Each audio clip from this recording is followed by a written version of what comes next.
How dumb is it to buy these cars? The Grand Caravan or the Pacifica is literally the only vehicle left in the Chrysler portfolio. And while some say they've had pretty good luck, it does come included with the 3.6 liter V6 pentastar engine, which isn't their worst. There have been some engine issues, oil consumption, lifter issues, but largely the engine hasn't been the worst. The 9-speed automatic transmission has been somewhat problematic, but older transmissions, older Caravans have been a big problem in some cases. A very mixed bag of reviews. You go far enough back, Grand Caravans, they've blown gearboxes like there's no tomorrow. Right here you have LED taillights, but if you look, it's a very plain vanilla yogurt design. Generally, by and large, it's a very basic vehicle. Has lots of room for lots of people inside there, but it's a very simplistic design. And unfortunately, because it's a Stellantis product, there's a high probability of this vehicle not being around for very much longer. So when we talk about how dumb it is to buy something like this, how long do you think Stellantis has as a company? More importantly, Chrysler has one little vehicle like this under their umbrella. In my own personal opinion, things don't look too bright, and with sales drooping from a lot of their sub-brands, it does not leave a lot of inspiration. The quality of the products isn't that good. With a lot of the electrical issues with the TIPM, the totally integrated power module, meant quite often you have lighting issues, power mirror issues, gauge issues that maybe come and go, work and then they don't work, and just a whole host of electrical problems that might be intermittent. The totally integrated power module is this module that all of the inputs, the outputs all come together in one common brain, and it takes the readback and controls all of the components. Now, while recently that's been changed up, the electrical protocol is slightly different. By and large, these vehicles don't have mass amounts of overall reliability. Sure, while the engine's not bad and the transmissions had a sorted affair, the older you go, the worse things get. I mean, just look at the little light bulb in there and the very basic grille. There's no doubt it's a very basic, simplistic vehicle, but if you're looking for a vehicle like this, you need a minivan, maybe look at the Honda Odyssey or the Toyota Sienna, a much better result. The Chrysler Pacifica, Grand Voyager, Grand Caravan, you name it, don't care. Those are a huge risk and personally a bad buy in my own personal opinion. Right here is one of the worst cars you can possibly buy, and I still can't believe people continue buying these vehicles with what's been going on in recent history. I mean, just let that be an example. Where's the engine? Where's the transmission? Well, that's largely because one of those has failed, or possibly both. Because we've heard the latest from GMC and Chevy with a lot of their 5.3 liter engines blowing lifters and rockers, breaking heads, needing head replacements, possibly complete engine replaces. Also, transmissions have been a problem with some of the 8-speed and 10-speed automatic transmissions, hence you're seeing that missing.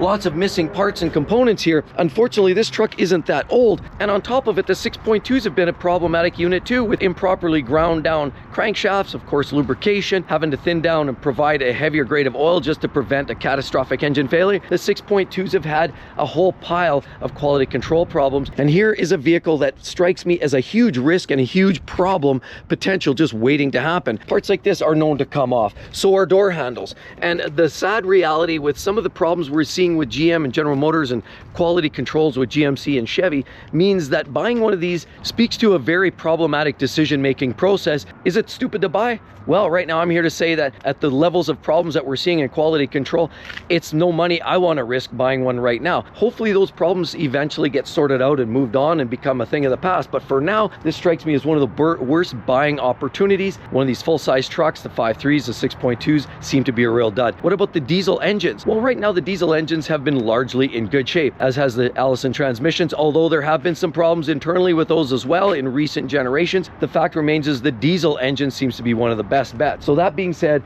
if you're looking for a half-ton, three-quarter-ton gas jobby right now by Chevy and GM, it strikes me as a huge risk, which would be absolutely dumb for me to throw my money at. Here's the next one that many would argue is one of the stupidest purchases right now. Unfortunately, there's two ways to look at this, because I think these are some of the best smaller SUVs on the market in the luxury car segment right now. They're absolutely glorious. I've test driven some of these vehicles, and the facelifted Jaguar F-Pace is one of the best cars you can get in this space. I like it better than a lot of the Beamers and a lot of the Benzes and Audis, but unfortunately there's other problems with this. Now, of course, the F-Pace you can get with the SVR. You can get some base trims with a turbo 4 Ingenium engine. You can get a supercharged V8 with some of these vehicles. Even in some markets you can get a diesel. So they were well represented and well supported a few short years ago, but things have been changing, and that's where it's a little bit of a risk. I mean, the Jaguars look wonderful, great updates. They finally updated infotainment systems. The interior looks a lot better. I love the kitty on the front. That's a nice little detail. Look at that. It is absolutely gorgeous. They actually have this nice little cover on there, and all of that beautiful sculpting with the little kitty there. The big glass on top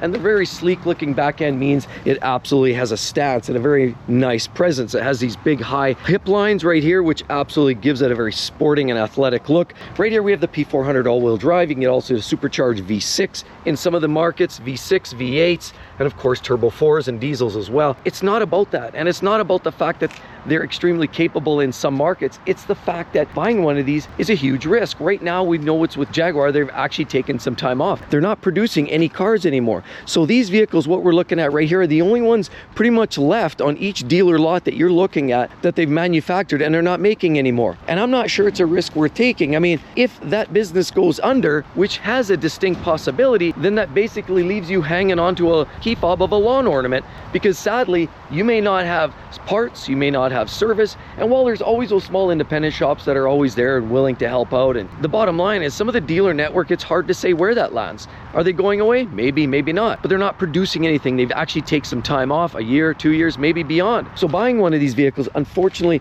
as good as they are, and I've reviewed these before over on 6Speed Reviews, and I'll share that link at the end, they unfortunately are a huge risk, and many would argue one of the stupidest buys in the market right now, just simply because you may not have support, you may not have parts, availability of service, and most importantly, it's absolutely going to demolish the value of these vehicles because depreciation is going to get runaway on these. Here's one that makes me feel like a gumpert just for even considering driving it. This is the full-size Atlas. Of course, they have changed their engine configuration a couple of short years ago. Now, fortunately, it offers up space for about 7 seats. You get the Cross Sport version like this and you lose that third row, but in the regular format of the Atlas, you get that third row and it gives you a lot of space, and it's very impressive. And I often liked the previous generation with the V6. It just felt like it was a good balance. And it's a very big, heavy vehicle for Volkswagen. Unfortunately as well, it only manages about 20 to 22 combined miles per gallon, according to the EPA in this latest generation. So adding a turbo 4-cylinder engine of 2-liter displacement makes absolutely no sense when they claim that they're trying to get better fuel economy when the V6 really wasn't any worse. Now, I drove one of these last year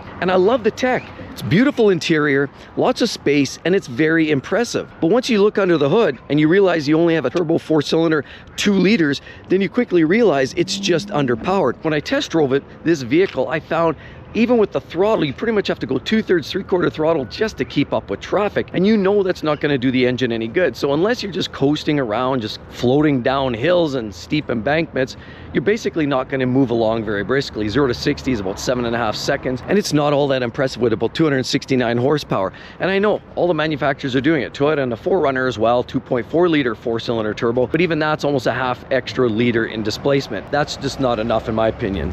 And so unfortunately, the Atlas is just one of those vehicles I just would not feel right about buying at this point. If they step back into it and they put a real engine behind it, then you're talking. But right now, with a 4-cylinder engine that doesn't even get good fuel economy, it just seems like a really bad move. We know the history of issues that they've had over the years, and unfortunately, it's not one that I want to gamble on.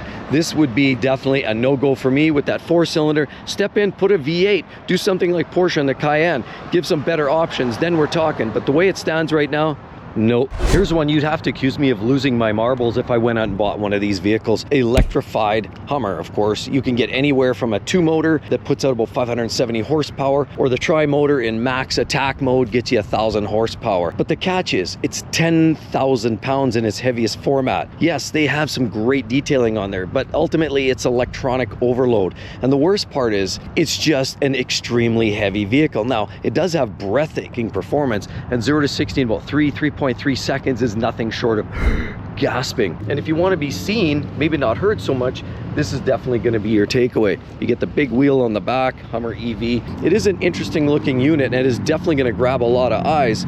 But honestly, with the sheer weight of this vehicle, you're probably going to have to wait for road bans before you can even drive this thing down the road. This is heavier than a lot of commercial vehicles. Well, maybe not totally. When you think about the competition, the Ford F-150 Lightning or the Cybertruck, this is definitely smack dab right in the middle of it, and it definitely offers something unique for somebody looking for that type of vehicle. But even with this great front end and, you know, unique styling, it definitely stands out, and it takes over where the outgoing Hummer left off, and it's true to the overall theory and montage of the vehicle in general. But the reality is, it is just sheerly a spectacularly heavy vehicle, and one in which if you want to go fast, there's certainly faster, easier ways to do it. I mean, the Model S Plaid has 1,000 horsepower and it doesn't weigh this much. And oh, yeah, that's a face ripper, man. That thing fucking holes. It's a beautiful vehicle. This certainly has a unique look, but look at the bottom. You see all the batteries stored down at the bottom. Gives it a lower center of gravity, of course, does allow it to handle a little bit better. It's just one of these vehicles that represents insanity in terms of cost when you're well into the six figures. The sheer behemouthness as well as the weight of it just means there's no way I would buy one of these vehicles, and it surely feels like one of the dumbest new car purchases in my own personal experience. And with that said, some of the best small trucks, the only ones I would buy. This one right here, the Nissan Frontier, happens to be one of those, and I include another couple winners. Definitely want to check out that video. I share the whole story of the best small trucks you should be buying. Hope to see each and every one real soon, everybody. See you then. Bye-bye.